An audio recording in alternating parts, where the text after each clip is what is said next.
Welcome. We have so far learnt the mathematical solutions of the balance equations, and we have seen a few selective ways of solving the mathematical expressions, like we talked about exact, inexact, homogeneous, non-homogeneous, etc. Now, many times we find in our physical systems the balance equations are quite simple, so that you can analytically solve them, and as I told you, any analytical solution will always give us the exact value, okay, because there is no approximations involved as such in those analytical solutions. Okay. And the goodness of the solution will depend on the goodness of the model equations. On the other hand, many times we also find that the expressions for these balance equations are becoming very complex, that it is not feasible for us to adopt any kind of analytical means of solving those equations. In that case, we have to go for numerical solutions. Okay? And these numerical solutions may be for differentiation, may be for integration. Okay. So, in this particular lecture, what we shall see, we will take some numerical solution of the macroscopic balance equations, and in this we shall be focusing more on the differentiation problems, okay, where we shall be having the derivative. In future, we shall be looking into the integration problem. So, first I shall be talking selectively, because in the courses and the books dedicated on the numerical techniques, you will find plenty of methodologies have been proposed and also derived. So, I will not be going into those derivations and all sorts of the methods, but I will suggest you that you please go through the dedicated books or lectures on this numerical analysis, so that you can find out the background of the various methods and their derivation, so that you can go with some different types of numerical techniques and understand their applicability for various types of problems. So, in this lecture I shall be dealing with only a few of the numerical techniques which are used to solve differential equations and which are very commonly used in the domain of this process analysis. So, first let us take up this Euler's explicit method. As I told you in our previous lecture, that explicit and implicit means that if you are able to get the value of the unknown variable in terms of the independent variable, then it is called as explicit, and if you find that the value of the dependent variable has to be found on the basis of not only the independent, but also the dependent variable itself, then it becomes an implicit. So, to make it a mathematical statement, we can say if y is the dependent variable and if y can be found as a function of only the independent variable x, then we call it explicit. Explicit. But if for some reason we find that this y has to be found not only based on x, but also based on the y itself, so it becomes an implicit form. Okay. So, this is the way we distinguish between explicit and implicit. Okay. So, first we shall be looking into the Euler's explicit method, and here we are taking some example that we have to solve this particular expression, that y prime equal to minus 3y, and with we need, whenever we are using any kind of numerical method for solving some differential equation, we go step by step, because what we basically want is this: we want to find out the value of the independent variable at some particular value of the dependent variable away from the initial value. Okay.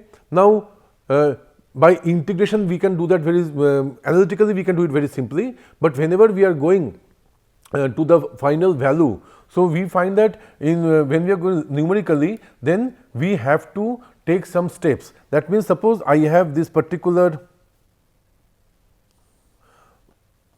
y versus say x, okay, and I am given y prime, okay, this is given,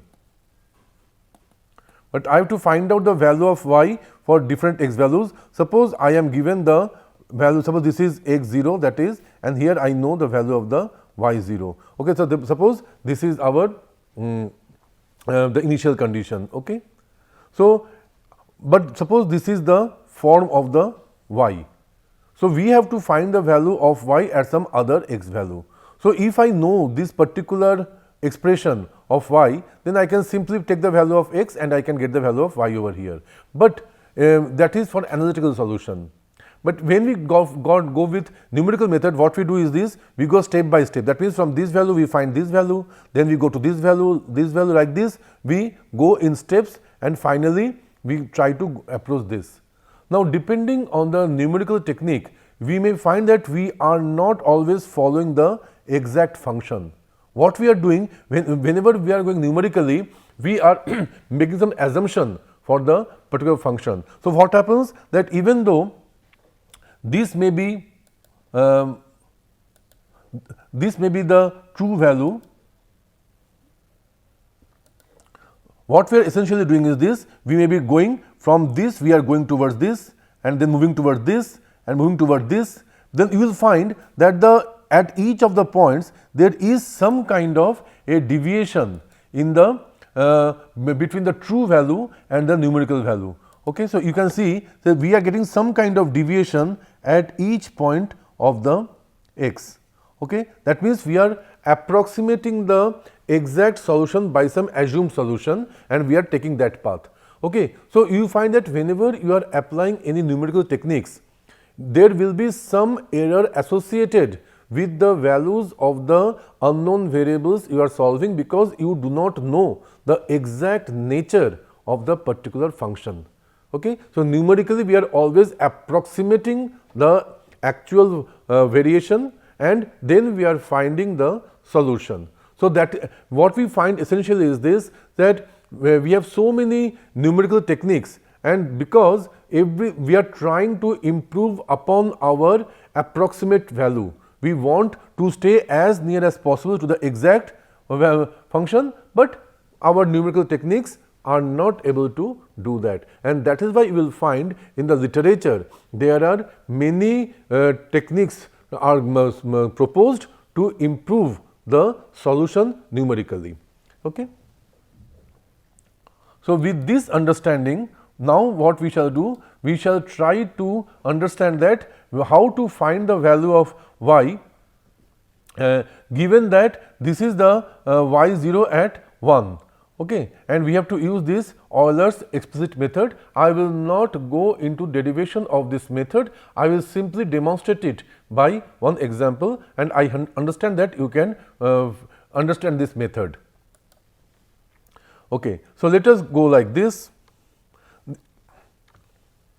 So here this is the formula of this Euler's explicit method. Now here what we have, this is y n plus 1 is equal to y n minus h into, this is the f y n. This is basically this particular representing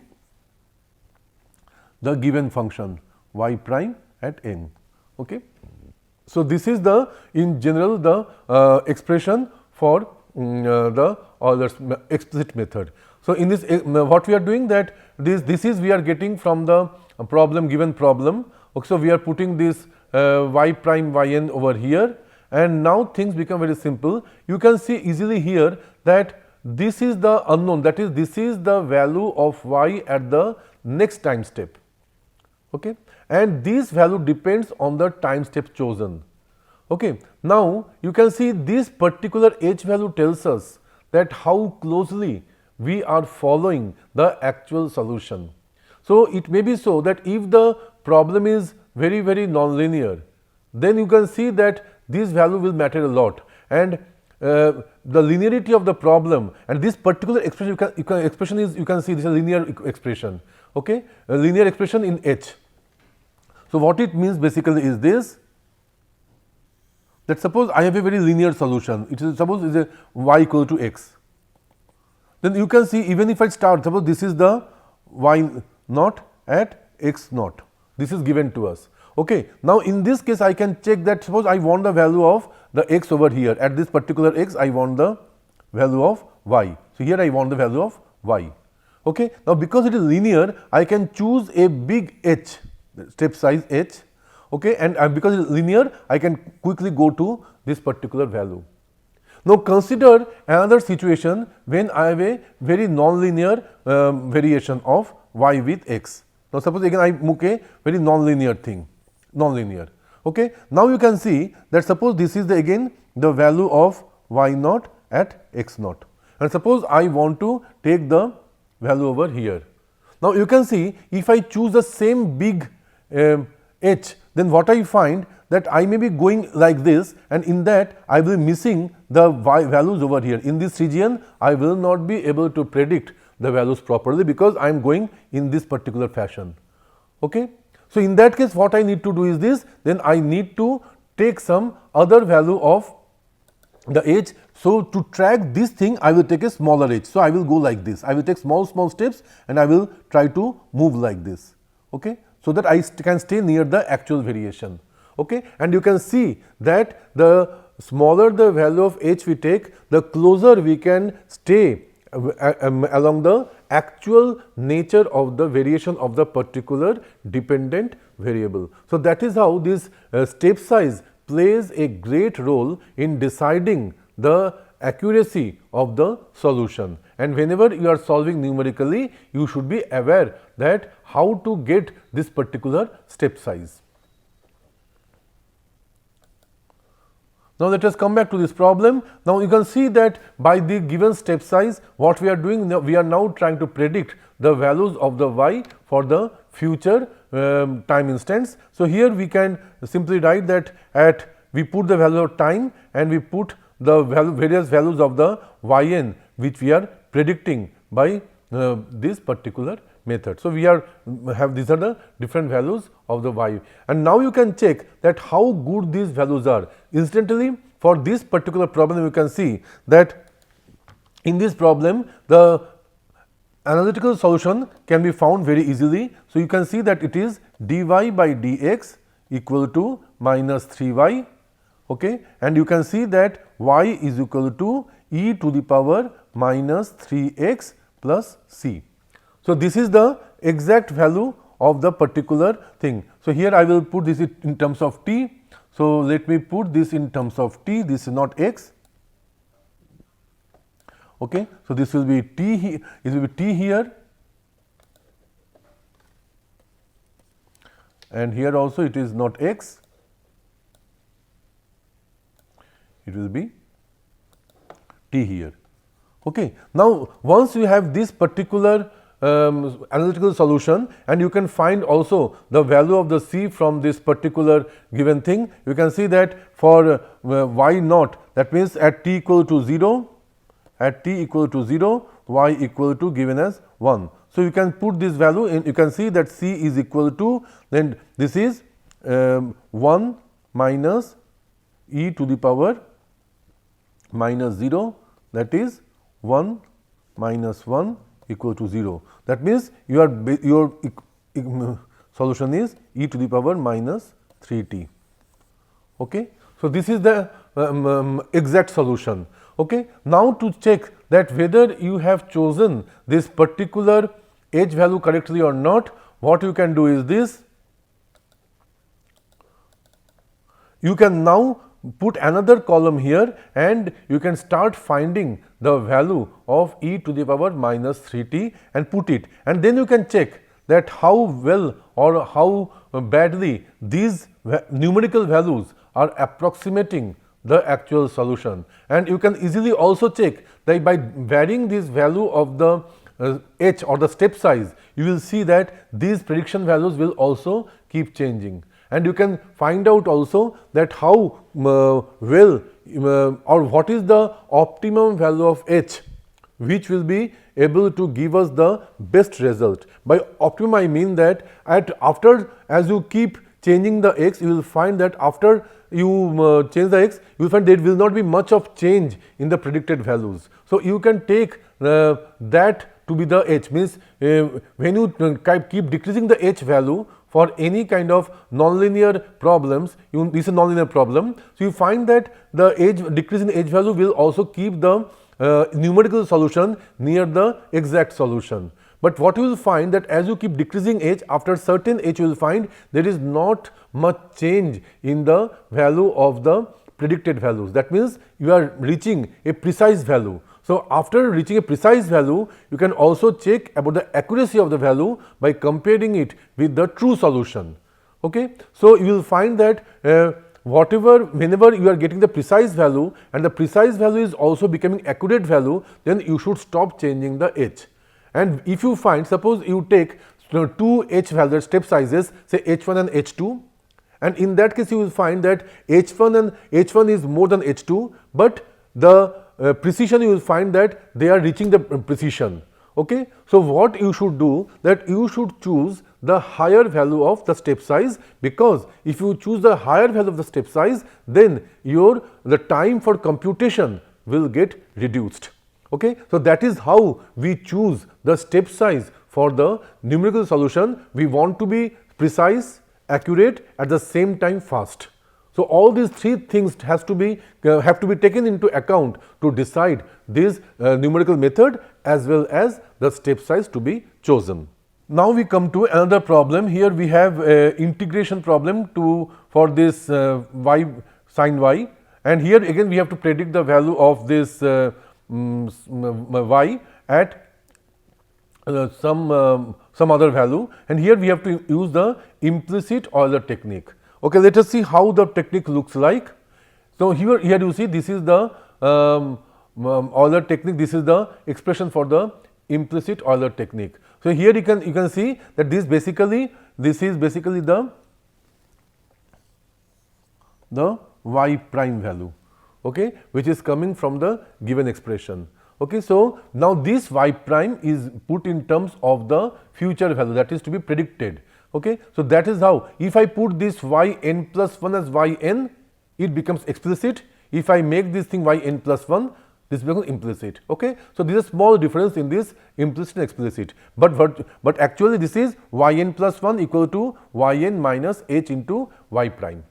Okay. So, these are actual expression for this implicit method. Now once you put this value, okay, now you find that on both the sides you have y n plus 1, and this gives rise to, you cannot have it in a straightforward manner for the y n plus 1. And here again you see that this is a nonlinear equation you are having, and for nonlinear equation you should adopt some nonlinear technique of solution, as I have described in the earlier lecture.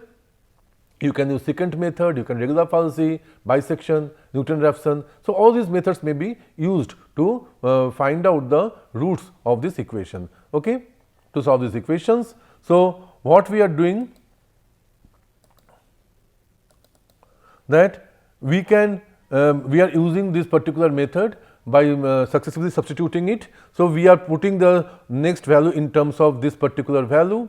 Okay, and as I told you in my earlier lecture, this is not the unique choice for y n plus 1 k plus 1, you can choose any other ways of finding the y. Okay. So, if you choose this particular thing, and you can see that starting with this initial value, and we have to find this by iteratively, for at each step you have to do iteration to converge. Okay. So, whenever you want to trace the transient phase of the particular function variation, you must by this method you have to keep on iterating at even step to get the solution. Now, please understand this, that if we are not interested in tracing the transient, then the number of iterations for convergence will be reduced, because our aim is for a steady state solution. So, you can see that earlier what I have shown you, that from transient solution also I can get the steady state solution. Okay. And this is often done in the process analysis in CFD, that we do not solve a steady state equation, but we solve a transient equation to get the solution at steady state. So, in this case also, depending on whether you want or do not want to trace the transient of the process, you have to keep converging, or you have to decide the convergence criterion at each particular step. Okay. So, here we are just doing this, and we have shown you the final results for this particular problem.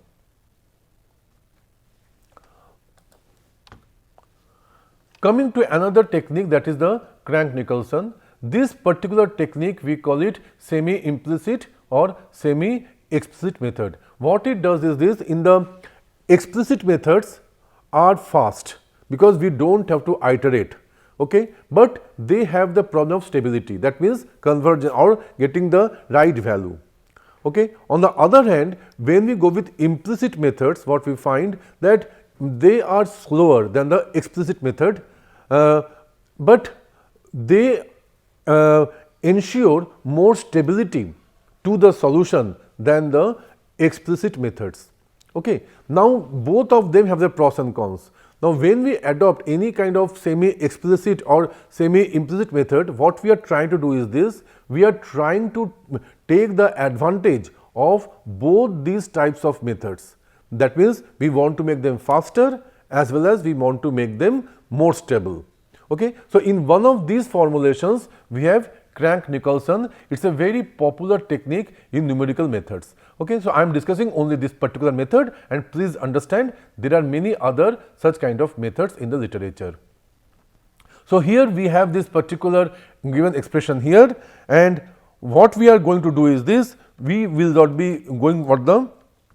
So, here what we are basically doing is this particular thing, this right hand side, what it basically represents is this: it is representing that y prime at n, y prime n plus 1, and we are taking the average of this. That means, we are giving weightage to the values at the previous time step or the previous value of the independent variable and the present value of the independent variable. That is how this becomes semi-implicit, explicit or implicit. Okay. Now, with this particular understanding, what we are now doing is this: we are getting this particular expression, and you can see in this we have both sin y n and sin y n plus 1. And you can see that we have to solve because of this implicit nature. Again, we have to do iteration to get convergence at each successive value of the x or time. So, we can again perform this thing, and we find that these are the solutions. Now, if you compare this solution with the earlier solution, you can find that if you count the number of iterations involved to get the convergence and also stability, you will find this Crank-Nicholson is generally working better than the implicit methods, but it is not so fast as the explicit method, but it is at least ensuring the stability which is not there in the explicit method of solution. Okay. So, this is a very, very popular method of solution of the differential equations.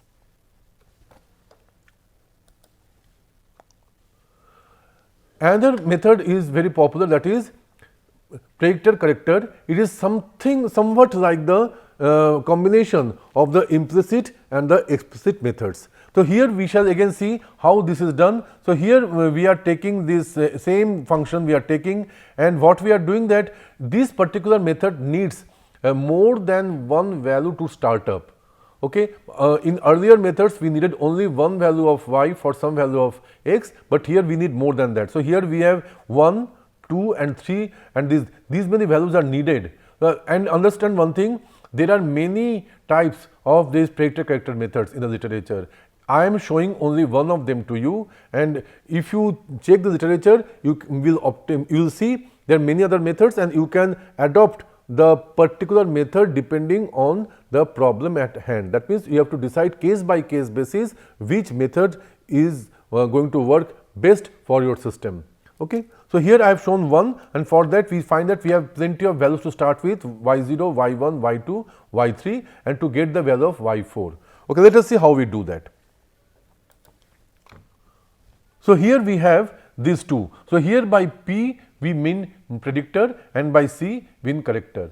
Now, you can see that these two formulations are a bit different. The first formulation you can see that y n plus 1 is put in terms of all the previous value of y n which are known or which are supposed to be known. Okay. And you can see this that means we are having an explicit way of finding the value of y n plus 1 in terms of the previous values. Okay. Now, here you find this is putting as overbar. And once we know this value, then this value is taken for the corrector method, which is, you can again see, this is an implicit in y n plus 1. So, here is y n plus 1, this corrected value, and this is the y over bar n plus 1, which is obtained from the explicit expression.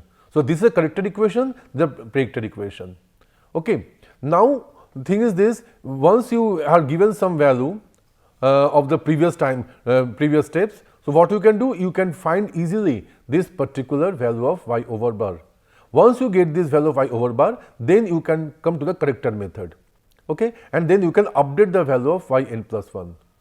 But one thing you must understand, that there is no need to stop at one application of this corrector equation. You can apply the corrector equation many times. Once you do this predictor method, then you can apply the corrector method multiple times to get updates of this y value until you get convergence. That means, if I write in these terms, what I can write this, I can have one predictor, one corrector. I can have one predictor and two corrector, and then I can have one predictor, three corrector. So, you can see that this can go to many numbers, okay, depending on the kind of accuracy you need in your solution. Okay, and this is quite straightforward. You don't have to solve any kind of differential equation or don't have to solve any kind of integration. Simply by an algebraic expression, you are able to get the solution. Okay. And now the another issue comes in this particular solution is this, how to start this one, because initially we may know this y n, but what about these y n minus 1, y n minus 2, y n minus 3.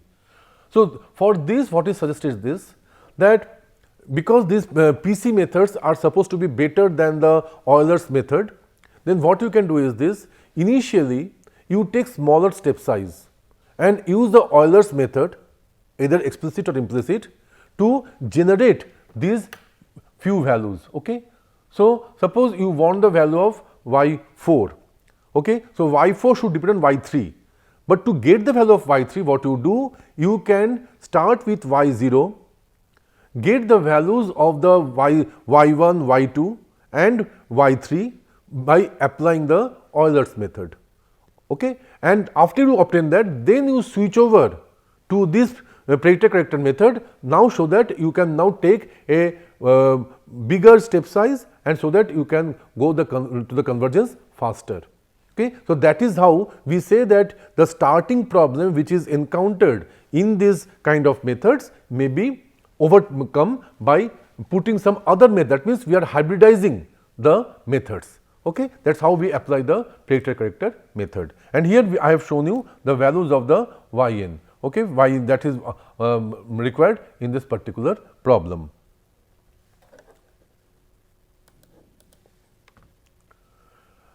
So, here you can see that we have applied this thing and we are showing the results to you. So, I will not go into details of these things, you can solve easily these values. So, first we are predicting and then correcting, and as I told you that there could be multiple number of corrector for better accuracy of the particular problem. And next we come to another very popular method, that Runge-Kutta method, and this method has also its many variations. So, I am talking about one of the Runge-Kutta methods. This is kind of a family of methods, you can say. Okay. So, it has, depending on the order of accuracy needed, we have first order, second order, like this. So, this fourth order Runge-Kutta is very popular. Even in fourth order, you will find there are many variations in the literature.